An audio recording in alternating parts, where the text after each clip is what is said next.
Good evening, Bahamas, coming up tonight. The Minister of Immigration defends his ministry against recent backlash following an invitation to relax the immigration policy for Dominicans. The Minister of National Security visits the family of the 8-year-old shooting victim, and we take a behind-the-scenes look at the Switcher factory.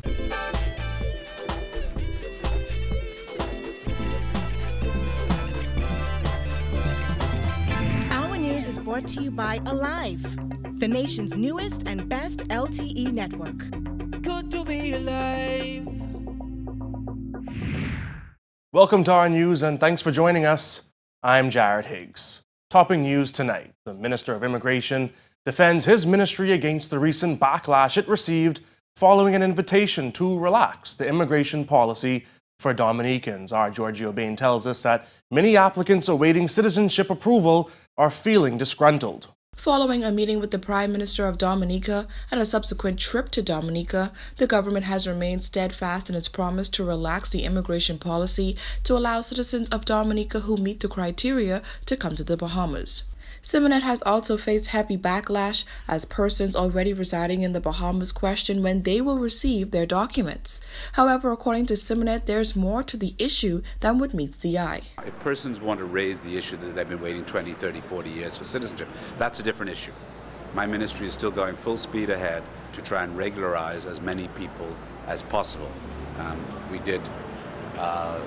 Last month we did 225 citizenships alone, I can't remember how many permanent residents.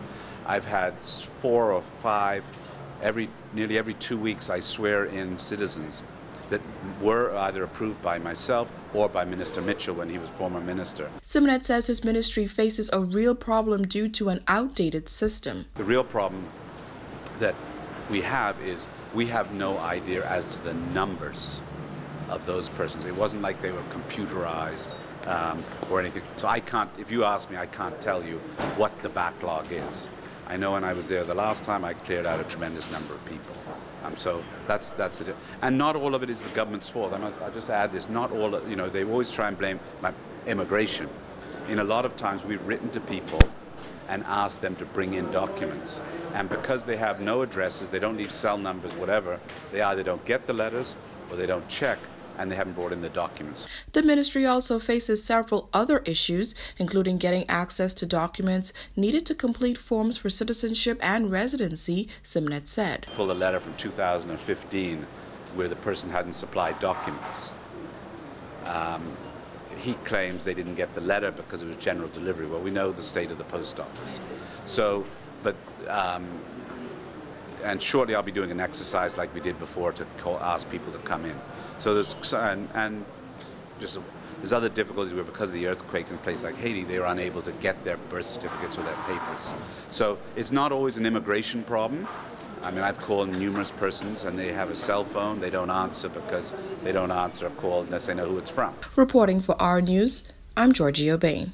It's been just over a week since 8-year-old Eugene Woodside was killed by a stray bullet while inside his home doing homework. Recently, the Minister of National Security, Marvin Dames, visited the family and says it was impossible to imagine their pain. It's tough, right?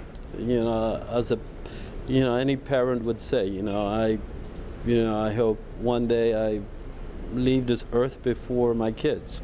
It's difficult for parents, especially family members, to witness a loved one killed in their presence.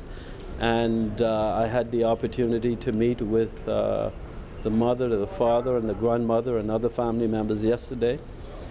It was a very moving experience for me, a very touching one. Dame says the idea of a young boy being innocently gunned down can only be described as tragic, but he wants to assure the public and the family of young Woodside that police are making significant strides. We had a very, very good conversation with the family, I had the police there as well, and they assured the family that they were making tremendous progress in their investigations into that particular matter. When you look at the scene, for example, you had young Woodside who was on the inside of his home, and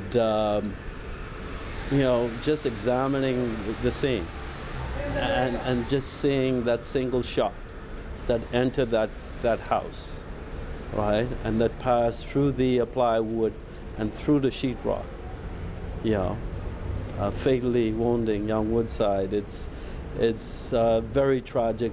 Dame said the sad truth is that an influx of guns have been allowed in the country, and now the task is to get them off the streets. There is an effort, that there is a collective effort, that there is a focus on dismantling these gangs, these persons who are trafficking in firearms, because that has to be the direction, and our intelligence is suggesting to us that we have allowed unabated over the years the influx of weapons into this country. It's as easy to find drugs in prison as it is on the streets. That's the suggestion made by William Fielding, who headed up the University of the Bahamas' 2016 study of prisoners' lives at the Bahamas Department of Corrections. Fielding described the results as among the most startling findings in the research. Earlier this year, there was a study done by the Anti-Drug Secretariat which suggested about 52% of the population said it was, 48% of the general population said it was easy to get drugs in the community. When we asked a similar, almost identical question to the prisoners, we got an almost identical answer, which suggests that the prison walls maybe is not doing anything to stem the flow of drugs into the prison, which, if that is correct, raises a lot of questions. Still to come on our news, we go behind the scenes of the Switcher factory.